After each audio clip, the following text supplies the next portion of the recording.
আসসালামু আলাইকুম। আজকে গিয়েছিলাম খিলগাঁও এলাকায় ব্যাপক নামকরা একটি রেস্টুরেন্টে, যেটা হচ্ছিল দক্ষিণা কিচেনে।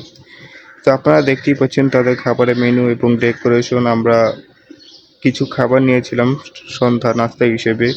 তো আপনারা দেখতেই পাচ্ছেন আমার বন্ধুরা আছে, আমরা নিয়েছিলাম হচ্ছে চিকেন চাপ এবং হচ্ছে হলো গ্রিল চিকেন। এই চাপ নানুটি যার দাম হচ্ছে 30 টাকা করে। তো আমরা সর্বপ্রথম যে চিকেন চাপ আছে সেটা দিয়ে খেয়ে আপনাদেরকে টেস্টটা জানাচ্ছি।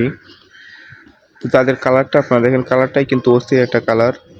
তো আমরা যে স্পেশাল টক ছিল সেই টক দিয়ে খেয়ে দেখি। তো তাদের খাবার নিয়ে আমার কখনোই কোনো সন্দেহ ছিল না, খাবার টেস্ট অনেকটাই ভালো। তো আমরা এখন যে তাদের গ্রিল চিকেনটা আছে সেই গ্রিল চিকেনটা দিয়ে আমরা খাবারটা খাবো এবং খেয়ে আপনাদেরকে জানাচ্ছি। তাদের গ্রিল চিকেনটা এর আগেও আমি খেয়েছিলাম, অনেকটা ভালো লেগেছে, কিন্তু আজকেরটা কেন জানি না আজকেরটা আমার কাছে এতটা ভালো লাগে নাই। তো সবসময় খাবারের টেস্ট একরকম থাকে না, অনেক সময় পরিবর্তন হয়। তো সকলেই ট্রাই করে দেখতে পারেন, আপনার কাছে ভালো লাগতেও পারে।